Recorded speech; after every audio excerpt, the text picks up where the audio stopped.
Thank you, thank you. It's a great pleasure for me to be here at Town Hall in Seattle. It's an extraordinary organization, and I'm very pleased that you're supporting it. More communities need this kind of intellectual involvement that Town Hall provides. So I'm going to talk tonight about a lot of topics related to the 2.5 years I spent researching this book. But first I'll give you a little background. I suffer from, or used to suffer, from a form of migraine headache called hemiplegic migraine. And it comes with a spectacular array of visual aura effects and really horrible pain and nausea and just all kinds of terrible stuff. And it doesn't really respond to conventional migraine medication all that well. So I basically had it for a very long time. And a friend suggested medical marijuana as potentially being effective at reducing the frequency and intensity of the headaches. And that's what I was really looking for. I wasn't really looking for pain relief when I had a headache. I was looking for something that potentially could reduce the frequency of the headaches. And a Washington doctor, Dr. Ethan Russo, had published a paper that I found that talked about this idea of a deficiency in the body's own endocannabinoids, the chemicals in the body that mimic the effects of cannabis, and the reason that cannabis is effective within the body because of its interaction with our endocannabinoid system. So I tried it. I hadn't really used cannabis since college, and during college I did inhale deeply and frequently, but it actually worked for me. It worked for me in the sense that it reduced the number of auras that I got, subsequently the number of headaches. I went from having a couple headaches a week, or at least a couple of auras a week, down to maybe one a year, and it's been that way ever since. I basically use a very, very small dose, and it works extremely effectively for my particular symptoms, and your mileage will definitely vary. But I try to get my questions answered, and I'd go into dispensaries in California, and I'd ask science-based questions. I'd worked actually in the entertainment industry for a long time. I was a visual effects supervisor, and I spent many years working with Michael Crichton, helping him research his books, and being a minion, basically. And, but I'd ask these questions at dispensaries, and they couldn't answer them. And so I just decided to dig in. I wasn't really intimidated by getting into the research of things. So the last 7 years, I've spent a lot of time kind of digging into the subject of cannabis, and that's what we're going to discuss a little bit tonight. So this is a contention by Dennis Peron, who was one of the principal authors of California's medical cannabis bill back in the 90s, that all marijuana use is medical. And if you think about it, it really is pretty true. Even people who are using it recreationally are using it to treat social anxiety, to relax, to encourage relief from stress, and just to check out a little bit. But also, a lot of people use marijuana to increase associational thought. Louis Armstrong used to use it to encourage his profound and innate ability to improvise music. And was a daily smoker for decades. So this is my friend here. This is a plant that I work with. This is a purple Afghani, and this is a female purple Afghani, and this is just a couple weeks from harvest. The female cannabis plant is where a lot of the magic happens. Cannabis is an interesting plant. It produces males and females, and also intersex plants occasionally. The females put out an enormous amount of resin, and that resin contains an incredible array of chemicals. But unfortunately, that chemistry has changed dramatically since 1980. This is just part of the cannabinoid ecology that is produced by the cannabis plant. There'll be a test on this. But what you really want to pay attention to is In the center, there is a substance called olivetolic acid. In an enzyme reaction, it gets changed into a thing called cannabigerol, and that gets changed into either CBD or THC. And THC is the cannabinoid that most people are familiar with because it's psychoactive. And its psychoactivity is the reason that cannabis was banned in the United States in 1937. It wasn't actually removed from the US Pharmacopoeia until 1942, and that was over the protests of the American Medical Association. So, but what's interesting is that there's this whole thing going on in the cannabis plant and in different varieties of cannabis, independent of THC and psychoactivity. And we'll talk about that a little bit tonight. Because my assertion is that the cannabis plant produces a very, very balanced ecology of chemical compounds that play well with a host of systems within our body that are controlled by the endocannabinoid system. Now, the endocannabinoid system is very new. We've only really characterized it since the late 1980s, early 1990s. It's still being mapped today. There are two primary protein receptors in the body with which endocannabinoids, your body's own cannabinoids, interact, and also some of the ingredients in cannabis interact. It is a homeostatic regulator. Now, what that means is it's a teeter-totter. It does a balancing act within your body, and that balancing act is crucial for several things. One is it's crucial for your background pain level. It's crucial for your reaction to stress. So people who have post-traumatic stress disorder often actually have an impaired endocannabinoid system because of it. And that's one of the reasons that PTSD patients in the United States and basically everywhere where people who have stress disorders and cannabis show up together use cannabis because it seems to help balance this imbalance. Now, the balance thing is really important because I'm going to talk about something a little bit later that is directly linked to balance, and that is the concept of dose. We do not have a well-characterized body of guidance to tell you how to dose cannabis currently. Certain ingredients, yes, but whole plant cannabis, no. And that's caused some real problems. And prohibition has caused some problems as well, and we'll talk about those. Pre-prohibition, these were the cannabinoids that were produced by cannabis varieties around the world. Post-prohibition, the focus went totally to THC, and the content of most cannabis in the United States currently is basically all THC when you're talking about the cannabinoid content. Now, if you're familiar with contemporary cannabis, you'll go, well, but there's a lot of difference out there. That difference is primarily in the essential oils produced by the different varieties. Those are called terpenoids or terpenes. And they're produced by all flowering plants. So they're responsible for the smell of roses and sweet basil and all the different varieties of cannabis that show up in dispensaries around the West Coast. The interesting thing about these terpenes is they are synergistic with THC and several of the other cannabinoids. But most people don't get the opportunity to try their effects with different cannabinoids because they're not in our cannabis. They've been bred out. This is a product of prohibition. The same thing happened with alcohol prohibition.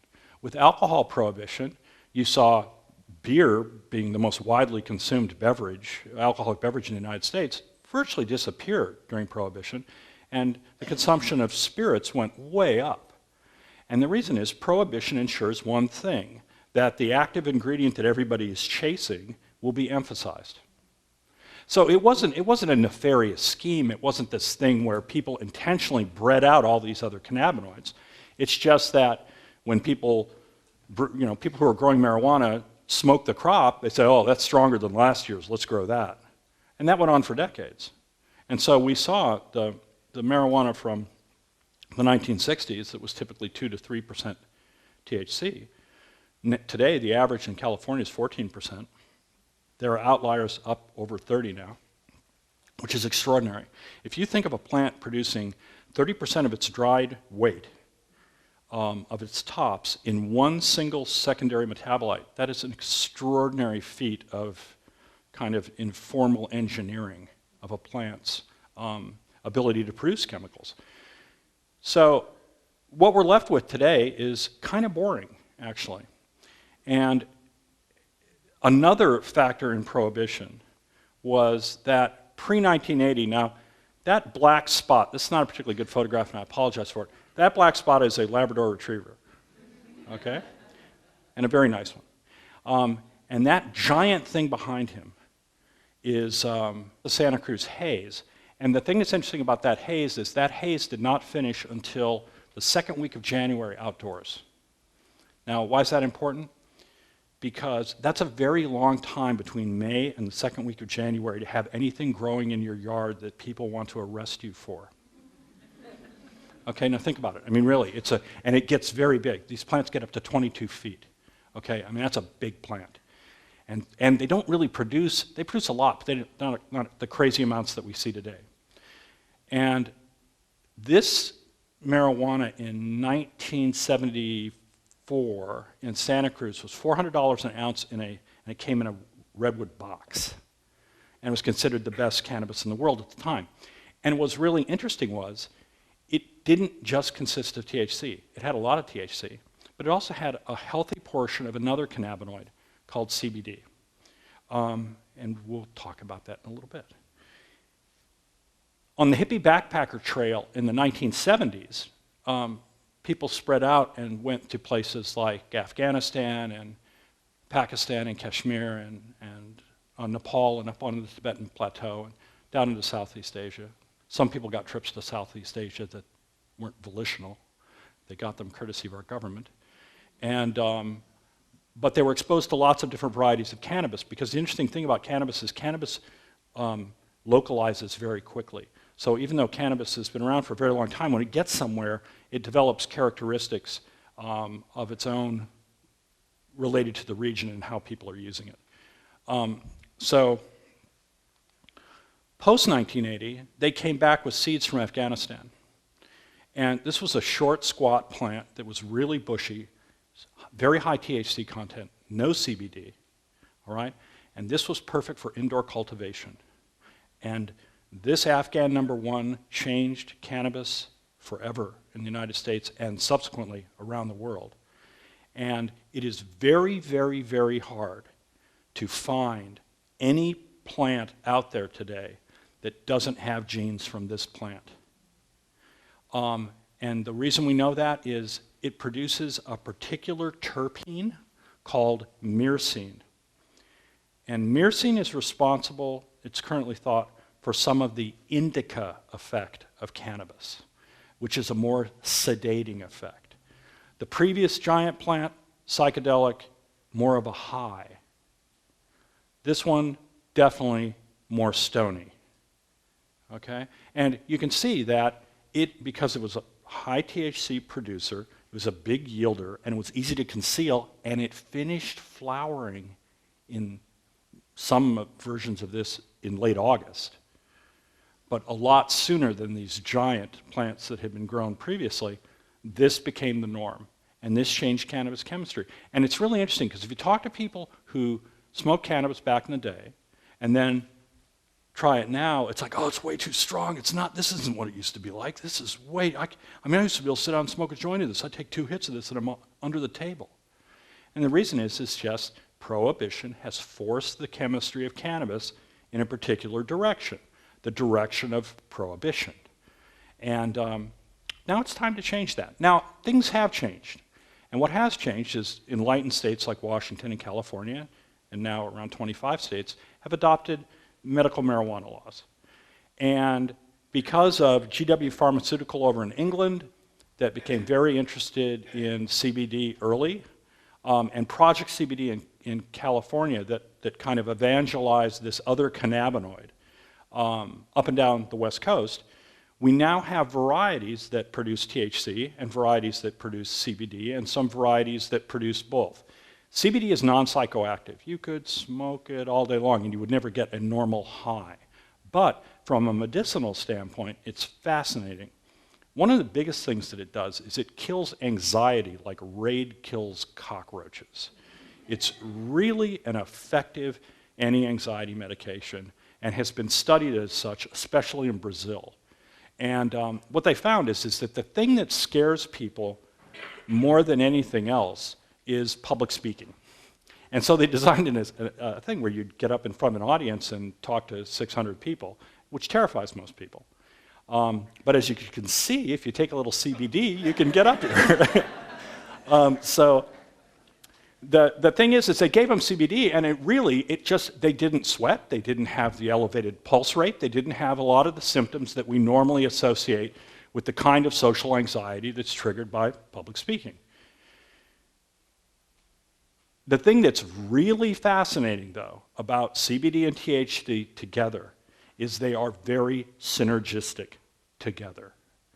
And what happens is a lot of the side effects associated with THC alone, like anxiety, paranoia, rapid heartbeat, rabid munchies, and more importantly, for a very, very small, and smaller than the 9% figure that you hear from the government, a very small number of people who use just THC have a tendency to get dependent on it, all right? And CBD interferes with that process. Now, how do we know that? Through a couple of experiments done by Celia Morgan, who's a neurophysiologist at University College London, who did a couple of really fascinating experiments. One of them was she took hair samples from a huge population of cannabis users.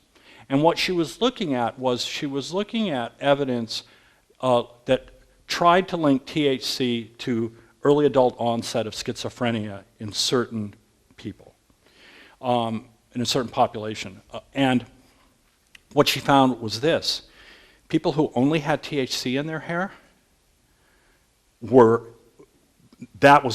a small percentage of people who only had THC in their hair were the only people to report those kind of pre-psychotic episodes, while people who had both THC and CBD in their hair, she found no self-reported instances of anything that could be characterized as pre-psychotic. That's really significant. And the reason that's significant is if we've been dragging this plant around for 12,500 years, we probably kind of pushed it in a direction where it would play well with our nervous system. If prohibition has forced out CBD, we might have been left with a plant that's a little out of whack. And so some of the things that high THC marijuana is accused of doing may actually disappear if we add CBD back into the mix. And you don't really probably have to add all that much, but we need to study it to find out. So THC and CBD have been best friends forever, all right? And they play really well. They're synergistic with each other. This is courtesy of Ethan Russo, a Washington physician. This is a little list of some of the things that THC is good for, some of the things that CBD is good for. And then over on the far side is you have those essential oils produced by the cannabis plant called terpenes. And they're synergistic with cannabinoids as well and synergistic with each other. And you get into this thing called a combinatorial explosion, where you have all of these potential interactions between these things. And what's going to happen is it's going to take us years to figure them out. So right now, if you walk into a dispensary anywhere in the United States, they'll say with certainty, oh, you know, this does that and this does that. And the truth is, we don't completely know yet what does what. We know that the myrcene content, that's definitely sedative. We know that things like limonene have a tendency to be relatively calming, as does linalool, which is associated with things like Bubba Kush. And the reason that we know that is that it's also found in lavender. And if you go out and buy a bar of Dr. Bronner's lavender soap and you're in your hot shower with it, all of a sudden you'll notice a smell that smells like certain varieties of cannabis. And the reason is both the cannabis plant and the lavender plant produce that same oil, linalool. And it's very relaxing. And it's one of the reasons that some of these Afghanis, that have linalool are used often for people who need to chill out. So this is a specimen of the most, probably either the number 1 or number 2 most popular variety on the West Coast right now. This is a variety called OG Kush. And what's interesting about OG Kush is that OG Kush produces a lot of 3 of those essential oils. It only really produces THC, not much CBD at all. But it produces limonene, beta-caryophyllene, and a little bit of myrcene. And that creates an entourage effect, where you have this profound interaction between these pharmacologically active essential oils and THC, and it really changes the effect. And this is what dried OG Kush looks like. And what you'll see here is you'll see that the thing looks kind of almost hairy. And the reason is that's because it has all of these trichomes. These are trichomes on an OG Kush plant. So the little balls on the top of the stalks, those are gland heads on these specialized hairs called trichomes. And what happens is secretory cells at the bottom of that little golf ball ooze an oil that has cannabinoids and terpenes in it. And if you collect just those balls, you have what's called keef, and if you press them, you have what's called hashish. And so this is where all the fun happens on the plant. Really, it primarily happens on female flowers and the parts that are just adjacent to those flowers. That's where the medicine happens on cannabis. So this is from an amazing book that I helped proof and edit called Cannabis Evolution and Ethnobotany that was published by UC California Press earlier this year. And it's a mammoth book that Rob Clark and Mark Merlin spent like 20 years writing. And what it does is it traces the kind of characteristics of cannabis around the globe. And it's really a fascinating thing because how cannabis moved around the globe and how it changed when it got to different places is very, very interesting and well beyond this talk. But what is interesting is Northern Europe basically has true sativas, which are plants that don't produce much THC, are primarily used for fiber, and primarily produce, if they produce any cannabinoids at all, have a tendency to produce CBD. And the Middle East and North Africa, they produce drug varieties, what are called NLDs or BLDs, as the case may be, narrow leafleted drug or broad leafleted drug varieties. Now Asia is where cannabis began, 26 million years ago. So the Tian Shan Mountains there and the Altai Mountains, somewhere in that region it's believed that cannabis first evolved about 36 million years ago. And amazingly survived with human intervention the ice ages. And there are, when you study plants and you're looking at how they survived ice ages, they survived in what are called refugia. And Hengduan, to the right of the Himalaya there, is believed to be one of the refuges that cannabis survived in with some human intervention. And that's why we have it today. A lot of species did not survive the ice ages, especially ones that originated up around the western Siberian plain. So I was talking about CBD, and CBD is really important because now we're starting to get cultivars that actually, cultivated varieties that actually produce a lot of CBD. This is one of the most famous ones. It's called Harlequin. It can produce different ratios of CBD to THC. This particular one is a 3-to-1, so it's 15% CBD and 5% THC. This is a close-up of it. So all that CBD is accumulating in the gland heads of those little hairs. And this is where the story gets really encouraging, because there are labs in Washington, in California, in Colorado that are starting to screen all the varieties of cannabis out there, looking for some of the cannabinoids that we've lost. Cannabis plant's really interesting. What happens is that it's what they call heterozygous, which means if you plant a bunch of seeds, you're going to get a bunch of different plants. So if you plant a lot of seeds from a lot of different varieties, you'll start to pick up characteristics that have been sort of bred out.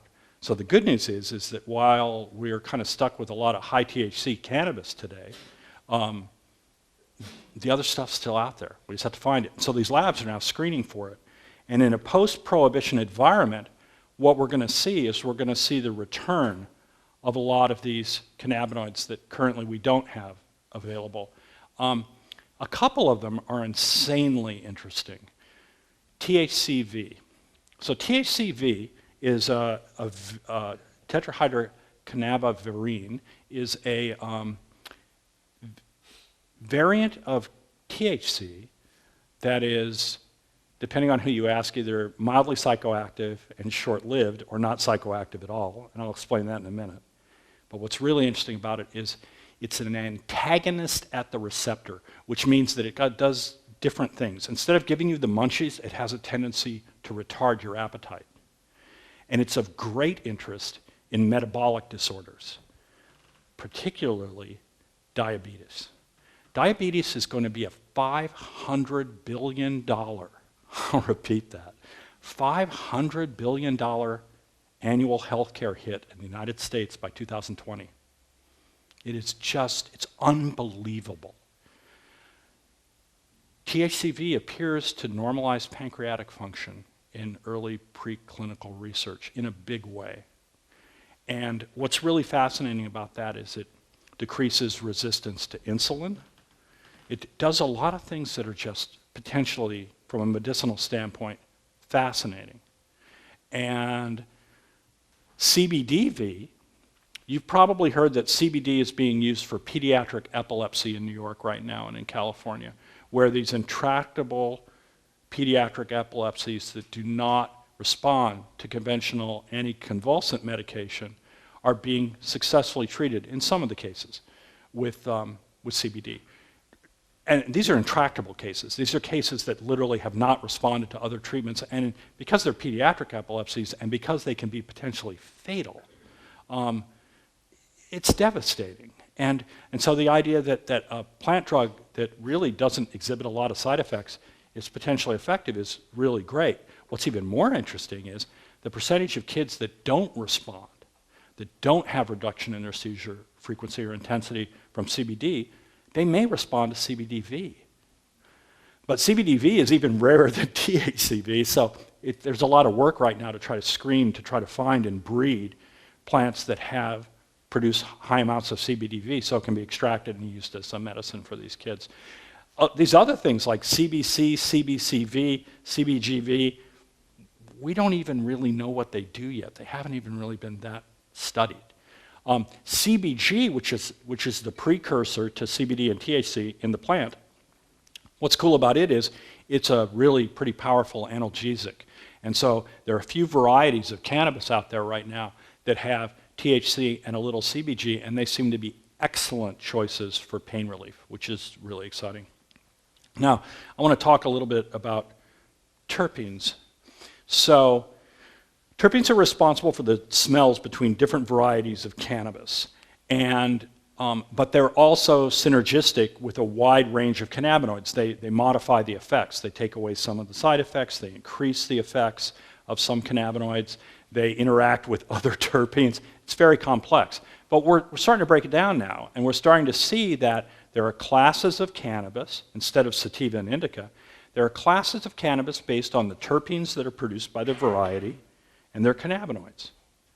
And smart breeders can breed these combinations to kind of tune them for the outcome they want, and that's incredibly exciting. I mean, imagine if Cabernet and Chardonnay had different effects when they were made into wine. The range of potential medicinal application of cannabis to some degree cannot be overstated.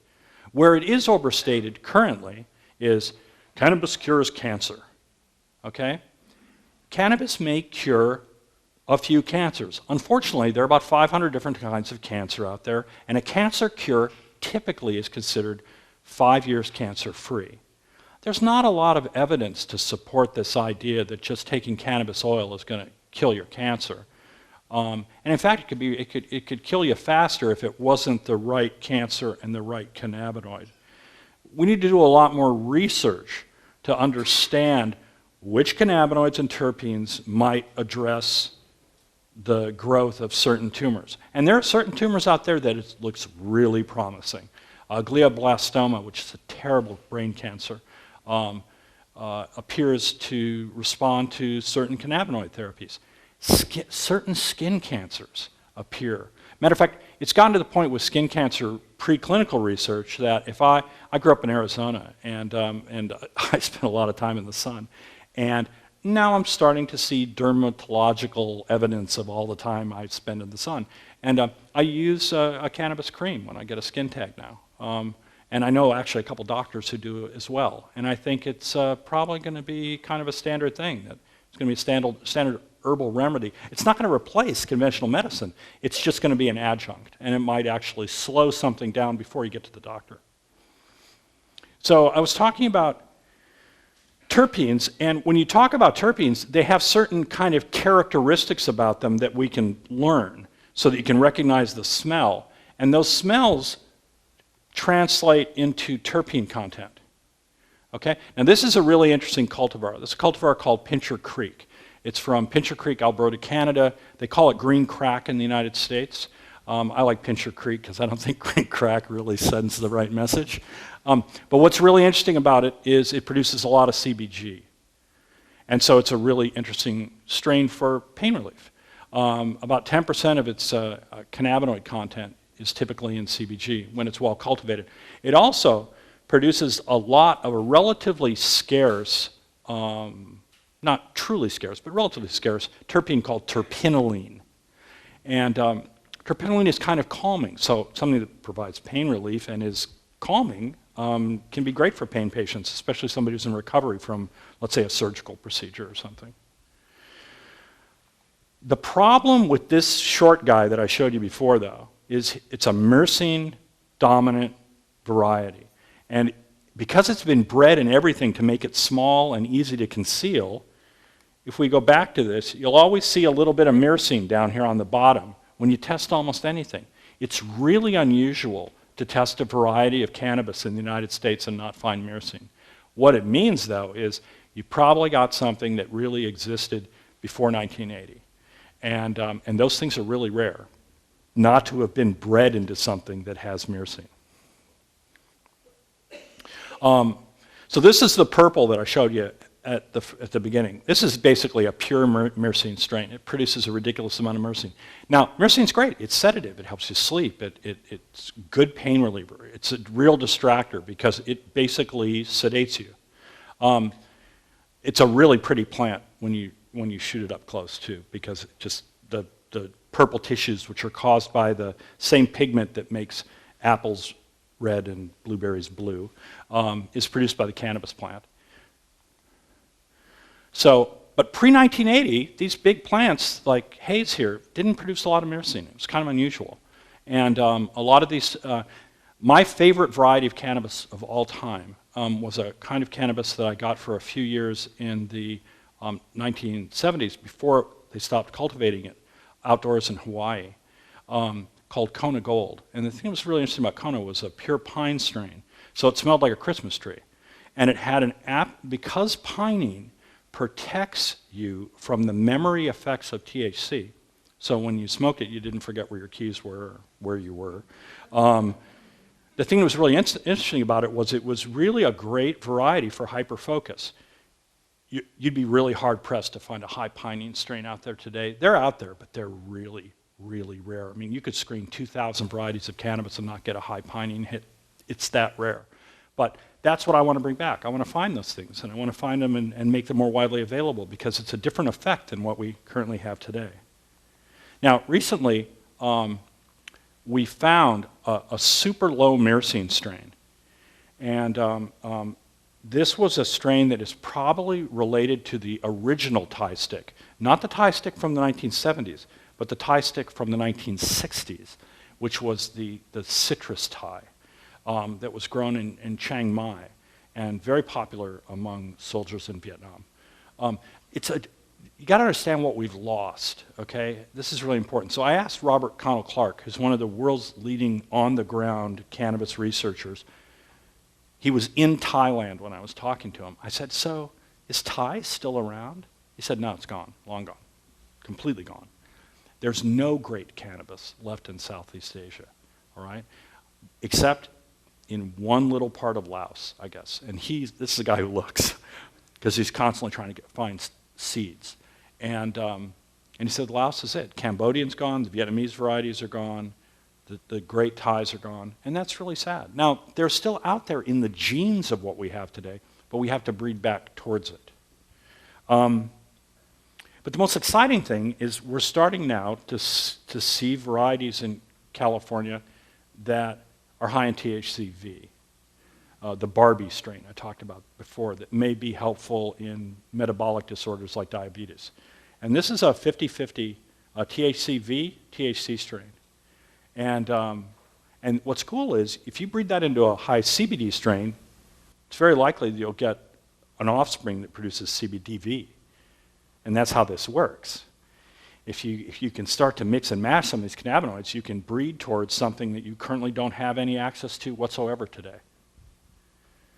So the problem is high myrcene cannabis shows up in Prohibition. The other thing that shows up about the same time in the 70s is this idea of dose. Okay? And it hangs around today. It's the stoner joke. Okay? It's Seth Rogen with a bong, hanging around with James Franco. Our conception of cannabis dose is based on how much we can withstand. Okay? It's cool to be able to handle your high. Okay? It's the absolutely most pig-headed, wrong approach to the use of a botanical substance I've ever heard. Nobody really believes anybody's a better person because they can drink an entire bottle of tequila. Okay? At least among the folks I hang out with. We put that aside a long time ago.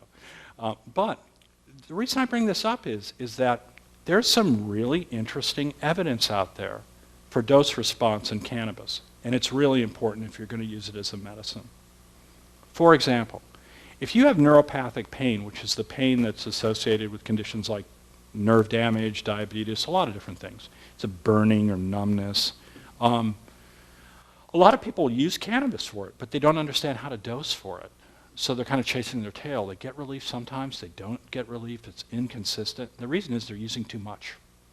The latest clinical research is the dose for neuropathic pain is tiny, tiny, like below the threshold of psychoactivity in the case of THC.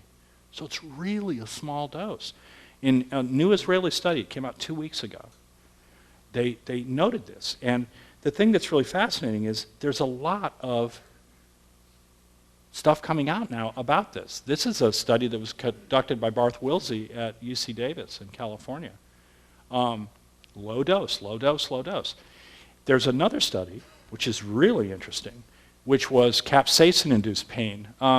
Take some Bengay, rub it on your forearm, and blow on it, and you'll see it's a really effective pain model. It can really hurt.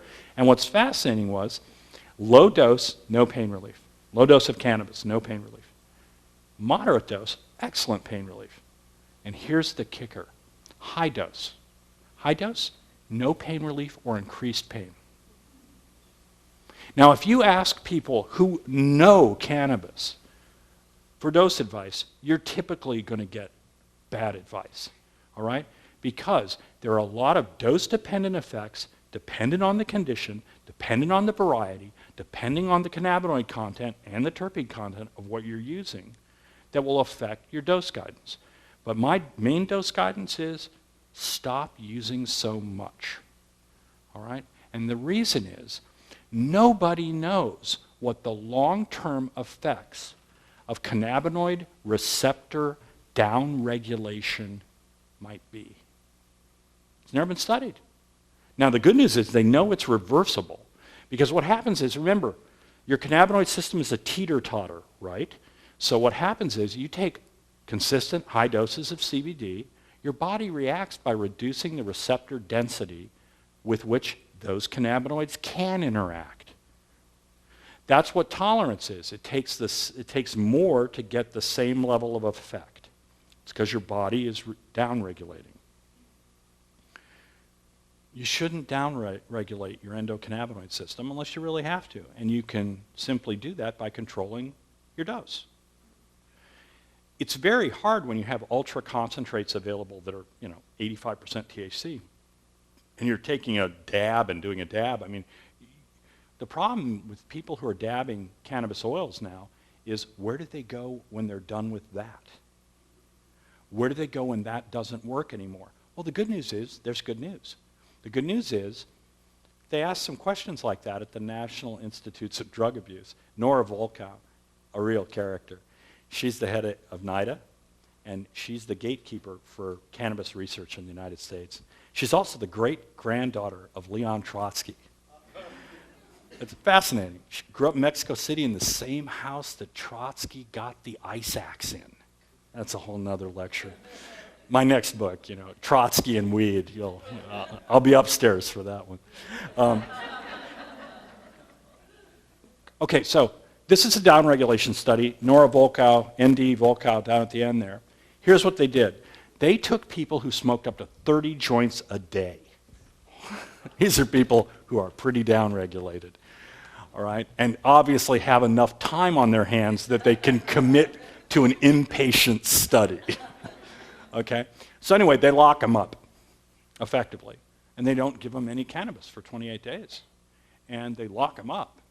And what happens is they were hoping to prove permanent brain damage from marijuana. What they found is 4 weeks continuously monitored abstinence from cannabis in a secure research in the CB1 receptor density returned to normal levels in everybody. Now that's really good. That shows you the flexibility of our endocannabinoid system in the sense that you can smoke up to 30 joints a day, you can stop for 30 days, and you get a complete reset. And that's extraordinary. That's really good news because there are a lot of people out there right now who are using way too much cannabis.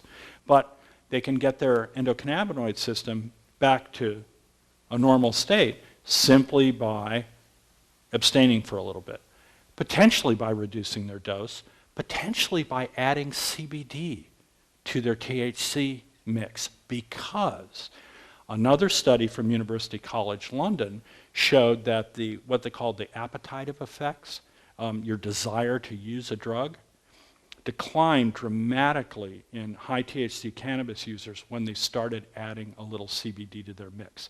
Remember, CBD is a very powerful neuroprotective antioxidant. So my advice is make sure that you get a little bit of CBD in you every 7 weeks.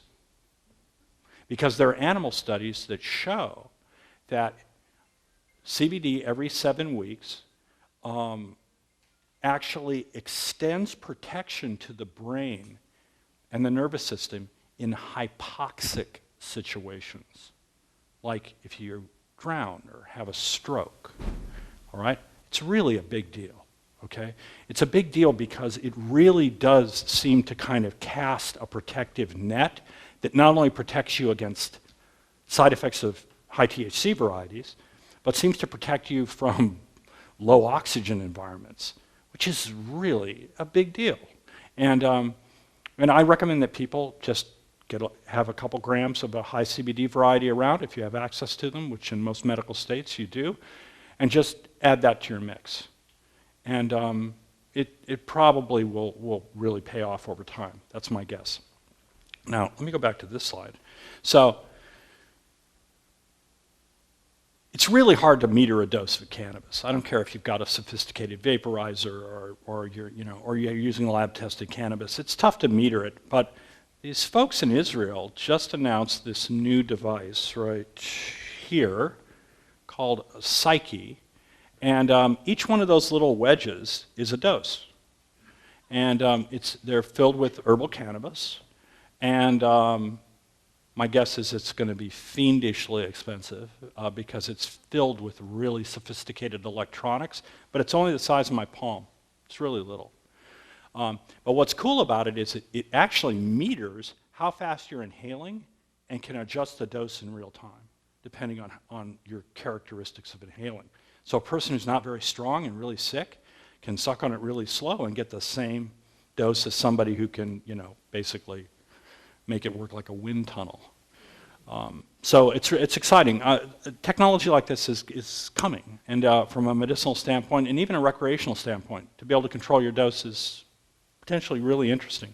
The other big advantage recently is we're starting to see research collated from around the globe that is helping to kind of clarify our understanding of how clean cannabis needs to be, what's in cannabis, et cetera, et cetera. And the big thing was this. So the US Pharmacopoeia removed cannabis in 1942. Since then, there's not been a Pharmacopoeia monograph on cannabis. And now there's a two-part one in process. And the first part has been published by the American Herbal Pharmacopoeia. And what it does is it sets up standards for identifying different cannabis varieties, analyzing those varieties, and what kind of quality control needs to be done. Now, the problem with quality control in cannabis is there's not much. And most people have no clue how to take care of cannabis. Cannabis is a perishable product. It's produce, okay? So it should be kept cool. It needs to be kept out of light. It should never be rehydrated. You should never stick orange peels in with it. If it's dry, it's done, all right? It's done. It's spoiled. So you need to protect it from getting too dry, because when it gets too dry, the rest of its essential oils go away really fast, and you're left with a very generic effect. The cannabinoids, they'll hang around for a long time. So you can smoke old dry marijuana and still it'll have psychoactivity, it'll still have medicinal value, but it's lost all of its terpene entourage typically. And so don't rehydrate your cannabis, don't spray it with water, it's a really bad idea. And this sets up some of those standards. It tells you what to do to take care of it like it should be taken care of.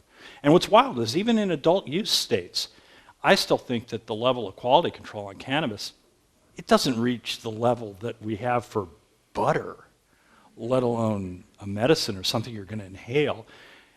Recently, they did a test where they took samples of cannabis and they grew them on Petri dishes to see what kind of mold spores they had. And it was shocking how many had Aspergillus mold spores on it. Now, those spores are really common. We breathe them all the time. But if you're immunocompromised and you inhale cannabis that has Aspergillus mold on it, that Aspergillus can grow inside your lungs, and because your immune system can't attack it. And they pulled out a 4-inch, quarter-pound chunk of Aspergillus mold from an immune-compromised medical cannabis patient's lung a couple years ago. And I used to go into cities that wanted to fight me on microbiological screening for cannabis, and I'd just show a big picture of this giant chunk of mold. I didn't put it on here because it kind of puts you off dinner. So medical cannabis's future is incredibly bright. Cannabis, if you asked a scientist how many ingredients were in cannabis 2 years ago, they would have said a little over 400. We've already discovered 300 more in 2 years. All right? There are an insane number of compounds produced by this plant. And what it means for us is that you're going to see this incredible buffet of new varieties emerge over the next couple of years, and it's going to be really exciting. It's a very, very exciting time to be involved with a plant that, if it's dosed correctly, is one of the safest medicines that we've ever come in contact with as a species. And I think that we need to know a lot more about it, so we need to legalize research on cannabis in the United States, which is currently very, very difficult to conduct.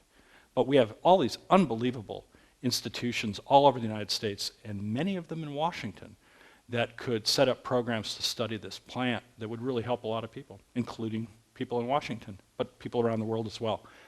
Thank you very much for coming this evening, and I hope some of this was interesting to you, and I will entertain any questions you have.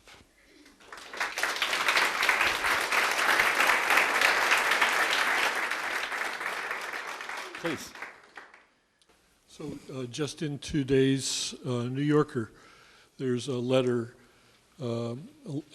citing an article that was published in Internal Medicine of JAMA, one of the sub articles or one of the sub publications of JAMA, saying that in the states where marijuana has been legalized for medical purposes, after 6 years of observing, they've seen a 33% reduction in heroin use and mortality. Are you aware of that? And I wonder Yeah, so here's what's great about it. So conventional pain medications are synergistic, conventional opioids are synergistic with cannabis. Okay, so what happens is you reduce your dose of the opioids and get the same effect if you use cannabis as an adjunct therapy. And that's pretty well understood science now. And so it's super encouraging. That and, I mean, what we're seeing, Jerry Brown in California just passed a bill that made it legal to basically provide without a prescription the drug that would have saved Philip Seymour Hoffman and the thousands of other wonderfully talented individuals who took too much heroin. And I mean, the problem with these opioid painkillers is, I mean, I think probably a lot of us have taken them. They're a really slippery slope, okay? It's that warm cocoon of not caring. And they can be really, obviously, you know, it's really easy to get dependent on them. So I'm really encouraged by the fact that cannabis can reduce the dose that's necessary to get the same level of relief, which might reduce the chances of dependency. So thanks for the question. Please. I wonder if you could say something about the use of cannabis for high blood pressure, or if there's what CDC, you know anything Well, about okay, that? so you know it's really weird. It's if you don't use cannabis and you try to use it for high blood pressure, it can spike your blood pressure initially. That's typically what's observed. That may change with the introduction of higher CBD varieties out there. I would never, ever, ever recommend to a doctor of a patient that has high blood pressure that they jump right in and take a big dose of cannabis. I think that potentially it could raise your risk of some really serious complications. So what I would do is I'd start low and slow, and definitely with probably a 50-50 THC CBD approach. I'm not a doctor. I'm not giving you medical advice. Please don't arrest me. Okay? Thank you. Please. How many different cannabis genomes have been sequenced? What labs are sequencing them? And do you know if it's possible that the cannabinoids that are missing, is it possible the genes are intact but just downregulated? Do you know if anybody's doing that? There's no question that they're there and they're downregulated. We haven't lost any cannabinoids because the truth is there's too much evidence that those alleles that control their production are still hanging out. 4 varieties, to the best of my knowledge, have been currently sequenced primarily by Kevin McKernan and a team in Canada working together. They did Purple Kush and they did a high CBD variety as well. Could you say his name again? Kevin McKernan. McKernan, thank you. He's a really cool guy. Yeah, and the whole thing on cannabis genomics, it's just starting. I mean, it's going to be a big deal over the next couple of years. Good career path. Please. So given the problems with quality, et cetera, how does one know? Let's say you know nothing and you want to find a good dispensary, or you don't even know what you're getting necessarily. How would you pursue that? So how do you vet a dispensary? So the way I vet a dispensary, first is, how sophisticated is your lab testing program? That's my first question. And if they go, lab? You know, then I know that, well, I'm playing roulette. There are some decent labs in Washington. So you've got, I think, Analytical 360 here. I've met those guys. They're pretty on it. I'd prefer it when mainstream analytical labs jump into the mix, but there are some cannabis-only labs on the West Coast that are decent. They're pretty good. And so make sure you have screened cannabis. Ask if they're screening for micro. Are they screening for molds and pathogens? Never eat raw cannabis. Never eat raw dried cannabis. Never put it in your mouth. You really risk some nasty stuff. I mean, there's some stuff that grows on it that's can be harmful to you. And you'll see people go, oh, juice raw cannabis. It's just the most amazing thing. Yeah, juice raw outdoor cannabis. I would never juice indoor cannabis. And I would prefer to juice greenhouse cannabis that was grown in a really clean environment. But there's a lot of stuff that can grow on plants, and some of those things are pathogens, and I want to limit my exposure to them. Does that answer your question? Well, so there's no rating system that... It's not a rating system. It's literally you're going to have to do a little homework. And the homework is you're going to have to ask them what lab they use, and then you're going to have to go to the internet and kind of research that lab and see if they know, in your opinion, what they're talking about. And I'll do a shameless plug for my book here. I mean, I'm trying to teach people how to go ask hard questions to dispensary owners to kind of push the ball. I want these guys on the spot. Because there are a lot of really dumb people involved in the cannabis business. And it's time to raise their game a little bit, okay? I mean, it really is. I mean, we've raised the game in the wine industry. I mean, we went from basically glorified Pruno in 1904 to today, where the wine industry is one of the most technologically sophisticated industries in the world, and the same thing's going to happen with cannabis. And what's cool is you're not seeing a lot of genetic manipulation of grapevines. You're seeing just scientific breeding, high quality control, great screening, and a very competitive marketplace that has just driven high quality products. And I think exactly the same thing's going to happen with cannabis. But what's happening right now is this business is basically controlled by moonshiners. If you think that cannabis that's grown in the woods is the ideal place to grow cannabis, you're smoking too much cannabis. Okay, that's just the truth. The truth is that you want to go where they grow macadamia nuts. All right? You want to grow, and it can be done in a greenhouse anywhere in the world. But what I'm saying is this idea that the cannabis equivalent of stills in the hills is the future of cannabis is ludicrous. I mean, it just doesn't make any sense. It's going to be a high-value agricultural product that's produced scientifically. And it doesn't really make it, you could do it in the Arctic Circle if you want to spend the money to do it. It's just going to be easier in certain places that have more favorable climes. And by the way, there are some great Washington varieties. Just let me do the shout out. You live in the state that produced it, Albert Walker, you'll have my love forever. It's one of the best cannabis varieties ever bred. So, Albert Walker. Yeah. Why is it great? It's just got a really great terpene entourage. It's got a really complex smell, nice effect. It's quality. And that's my snobby side. Next, please.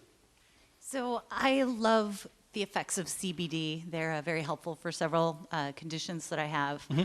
But I cannot be high all the time. And I have never found a product or a flower that doesn't include some amount of psychoactive effects. And I was wondering if you had any tips for finding well, they're out there. I mean, or maybe dosage. I mean, typically in our, we've done preclinical, the people I work with, and we find that if you get a 9-to-1 ratio CBD to THC, that the THC is there just gets completely overwhelmed by the, so, and what's happening is most of the high CBD cultivars out there aren't that high CBD.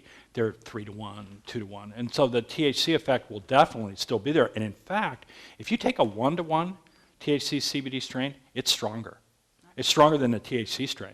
I believe it. They'll knock you out. I mean, I took a little tiny high THC CBD edible, 2.5 milligrams of each cannabinoid. And it crushed me. I mean, I was just like, wow, this is nothing, and it's so strong.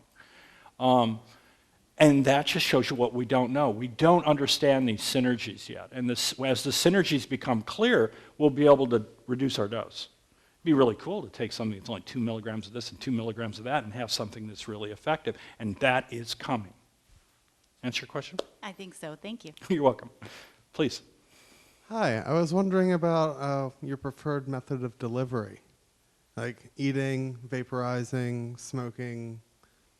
You know, a friend of mine asked me if I was a vegetarian. I said, you know, I eat all of God's creation. And I think that I really like a variety of delivery methods for different reasons. I like sublingual because you get a smoked effect that doesn't undergo first-pass liver metabolism. When you eat cannabis and you swallow it, your liver converts the delta-9 THC into delta-11 hydroxy THC. Different drug, twice as strong, lasts twice as long. That's just the rule of thumb. And when you absorb it through the buccal tissues in your mouth, it kind of doesn't undergo that metabolism, and it has more of a smoked effect. Now, obviously, you're going to swallow some stuff, and that's going to change the mix a little bit. I do like good vaporizers. Now, here's the problem with vaporizers. Most people don't know how to use a vaporizer. And I talked about it in the book a lot because I really wanted to get people's head around how to use a vaporizer. Cannabinoids don't taste really like anything too much. They're a little bitter, but pure cannabinoids don't really have a lot of taste. The terpenes have a lot of taste. So what most people do when they use a vaporizer is they have a tendency to vape off all the terpenes, and they don't get all the cannabinoids. Because cannabinoids are going to vaporize later because they typically have higher boiling points, different vapor pressures, all that kind of stuff. But what's cool is that when you teach people to be patient and use their vaporizer past the point when they think it's done, they start to get the full spectrum effect of smoked cannabis, but without the combustion products. And so I think the future of this is vaporization. I think the future of this is extraction. I think that you're going to see very, very, very high quality cannabis extractions over the next couple of years. By the way, so there's a lot of talk right now about butane extraction of cannabis because people blow themselves up. And I can see the problem with that. But people say, oh man, I want a solvent-free, I don't want butane in my cannabis oils. You get more butane using a Bic lighter to light a bowl of cannabis than you would get from smoking probably 5 or 10 grams of butane cannabis oil. Now, my feeling about solvent extractions is there should be no residual solvents in any cannabis extraction.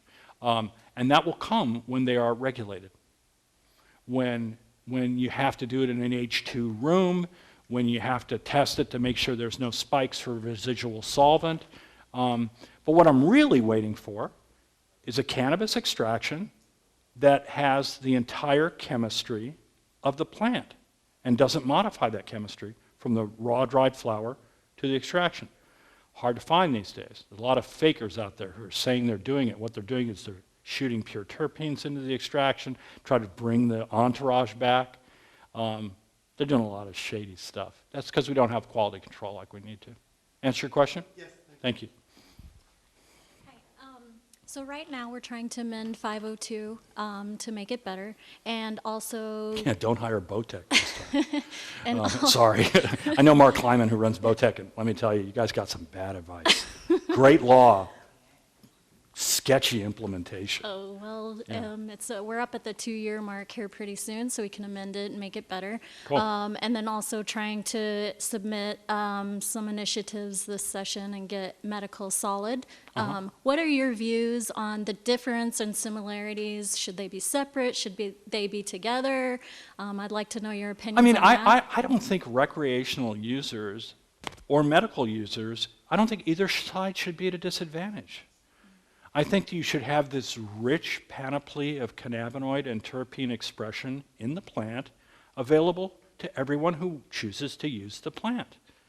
But I think that you have to have the highest level of quality control to protect the most vulnerable population within, some reason, but still high standards. And I think that then it works for everybody. It works as a medicine, it works as a recreational substance, it works. And I think that's what we need, and that's what we're going to have eventually, and once we get the feds off their butts. I So, have another question as Sure. well. What is your knowledge on the research of Dr. William Courtney also? Bill's a friend, Okay. okay? I prefer to understate and over-deliver. I don't think Bill often shares that view. Okay, so he's a guy who says you should juice raw cannabis because cannabinoid acids are of great interest medicinally, and he says that they cured his very, very ill wife, who was genuinely very sick, of a lot of conditions. The problem was that some friends of mine who run Project CBD decided to test his claims that juicing cannabis leaves was delivering anything at all. And they tested it, and guess what? Wasn't a lot there. It's not the part of the plant that produces a lot of compounds of medicinal interest. So I was at a conference in Tucson where Ethan Russo from Washington, who's probably the world's leading cannabis scientist, was in the audience while Bill was doing his presentation on cannabis juicing. Ethan Russo is a very, very well-mannered guy. He's an MD, pediatric neurologist. He was snorting with laughter at this presentation. That speaks volumes. And I like Bill. And Bill, I made a comment about cannabis juicing being kind of not being scientifically solid. And Bill called me immediately and go, "Don't you like me anymore?" And I go, "Yeah, I do like you. Okay, but I just think that you're telling some people some things that need to be a little bit more evidence-based." That's all. Please. So I'm picturing the day that a patient goes to a doctor and says, "I have this health problem," and the doctor monitors the cannabis dosage, CBD, et cetera, and refines it and refines it and refines it so that really works well in the patient's body. And I think if we conduct some research, I think you're hitting part of the future. So doctors aren't trained about cannabis. They're trained that it's a drug of abuse. Really, I wrote this book as much for doctors as anything else. It's the reason I got Andy Weil to write the foreword, because he wanted to get it out in front of physicians, because physicians just aren't taught it. It's not that they're not interested in it. It's just they're just taught that it's a drug of abuse. Especially psychiatrists are taught that it's a drug of abuse. And it's really retarded the study of the plant. And so yeah, I think that we see a future where plant medicines will come back into play. This is a good one to start with because its safety profile is pretty good, as long as you control your dose. I mean, if you're going to get one message from me tonight, if you use cannabis, you control your dose or your dose controls you. Your choice. I'd rather be on the side of willpower and just start to pay attention to how much cannabis you use and what it does. Okay? Does that answer your question? When do we think that's going to happen? When will society actually support that? I think you're probably 3 or 4 years out. Typically, predicting anything related to prohibition is extremely tough. If you would have asked Congress, polled members of Congress 2 years before alcohol prohibition collapsed, nobody would have said they saw it coming. So I think it's going to happen faster than I think it is. I think maybe in 3 years. So let's hope it's here in 2. So are we educating medical doctors? Hopefully. There's going to be a lot of stuff published over the next year that's going to impact how doctors look at marijuana.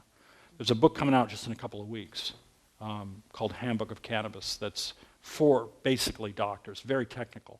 But it's got a lot of info that I think doctors will. And then doctors who want it the easier road, they can read my book because I wrote it so everybody can understand it. So let me ask another question about medical dispensaries. If a qualified dispensary actually can provide that kind of care? Well, they can't practice medicine and they can't be pharmacists, but they can definitely provide information to their patients that is collected and kind of collated among their patient group and collect good advice, especially if they work with a laboratory. So I think what's going to happen is I think some of these cannabis businesses in states like Washington are going to take the lead, pair up with pair up labs and dispensaries and start to provide some evidence. And that's what it is. I want proof. I've taken this on faith for long enough. Now show me the real meat. Okay? Thank you. You're very welcome. Please. Thanks for all the education. I know nothing about cannabis, but as I think about the biggest aging population ever in the world, the baby boomers coming up, and I know that arthritic pain and we're living longer, right? So I have a family member with pulmonary fibrosis, so there can be no smoking of anything, right? But I was thinking of if I could help him with some topical. Is there a topical I'd go with delivery system? I'd go with oral. I mean, you got to remember that until Columbus brought tobacco back from the New World, nobody smoked cannabis. It was the popularity of smoking tobacco that got people smoking cannabis. And that's proven. That's been, in the last couple of years, that evidence has been, it's pretty solid. Before that, almost all cannabis use was oral. And so the thing is that understanding how to use cannabis orally or sublingually is a great alternative to smoking or even vaporizing. Because even vaporizing, if you vaporize cannabis that is not well flushed and has residual nutrients from the cultivation process in it, you're going to be exposed to toxic levels of ammonia. Very common. Nobody talks about it. So could you just start me on the right path of what to ask if I... Sure, go in and there? ask, what's the weakest edible you have? I mean weak. Okay. And then take that weakest edible and divide it into like 20 pieces. Okay. Okay? And then take that piece and divide it in half. Okay. And then have them put it in their mouth for like a minute and take it out. Okay. Wait 90 minutes and see if it did anything. Okay. The problem is, in California right now, we have edibles up to 1,000 milligrams of THC. The threshold of cannabis psychoactivity is 2 milligrams of THC. 1,000 milligrams? 2 milligrams? So basically you're buying a candy bar that has 500 doses. And people develop huge tolerances to cannabis over time because they don't control their dose. So I know a person who works at a dispensary in Oakland who can eat a half of a 1,000 milligram bar, could take 500 milligrams and work. If I took 500 milligrams, I would be under a table talking about bats flying at me like the beginning of Fear and Loathing. Okay, without the ether. Please. So you said check and see whether your dispensary uses labs and Yeah. so on. But I wonder, you're from California, there must be 1,000 dispensaries. Have there been surveys of dispensaries? Are they all using labs, or 50% of them using labs, or 1%, or what? 1% maybe? 1% maybe. Maybe. Here in And they're basically just testing for THC content to help sell their product as being the strongest. Because we've got this dose equation. It's like people, if you walked into Bevmo and the guy walked up to you and said, the only good stuff's the 151. That's exactly what's happened in cannabis. We've gotten so THC-centric that it has skewed our perception of what the value is. To me, the best cannabis is the most oily cannabis with the most interesting bouquet because it means it has lots of terpenes intact. That, to me, is high-quality cannabis. People who are going, oh, it's 30% THC, they're like the guy going, 151. I put that aside with, the barrel of Purple Jesus when I was 19 and have not gone back to high-proof alcohol as my beverage of choice. I suggest we do the same thing with cannabis, that we control dose and get cognizant of what we're looking for. Looking for unusual entourages. That's what cannabis does really well. Next. Are you aware of any long-time, or rather, adverse cardiopulmonary effects of long-time smoking? Sure. Cannabis? So there is an increasing body of evidence that you probably shouldn't use a bong. Okay? That deep cannabis smoke, the active ingredients in cannabis smoke go through your lungs really fast. Okay? Holding your breath or using something like a bong to take an enormous volume of smoke just exposes your lung tissues to combustion products that are irritating and likely cancer-causing. Now, you'll notice that all the evidence out there right now says that smoked cannabis actually protects your lungs from cancer, that it actually have a slightly reduced rate. There's an adenocarcinoma study, lung cancer study right now, going on for deep inhalation among chronic users. That does not paint a pretty picture for people who are using a bong all the time. My friends who use bongs, I strongly encourage them that if they want to smoke, they switch to a small spoon pipe or smaller pipe, and do not hold their breath when they smoke cannabis. It's a dumb thing to do. And because it doesn't get you higher, too. That's the other thing that's been proven. It doesn't increase the effect. So. I can't find any studies, but I was wondering about is the stickiness of the resin if that could create a stickiness in the arteries? No, it doesn't. It doesn't. Yeah, I mean, it's the chemistry when you take a complex matrix like plant resin and combust it, you go from something that has 700 ingredients to something that has like 2,000 ingredients. It's a very, very complex thing to make a generalization about. But typically, if you don't hold your breath and you control your dose, the chances of long-term pulmonary effects are okay. Now, if you have heart problems, you got to be careful, because there seems to be some epidemiological evidence that older patients with heart problems who smoke a lot of cannabis have a tendency to have higher incidence of heart attacks. And that's something you got to talk to your doctor about. And maybe you go to oral cannabis. You can still take the cannabis, you just might not be able to smoke it anymore. But it doesn't cause it, it just aggravates? Yeah, Okay. it exacerbates it. Is that it? I thank you very, very much for coming.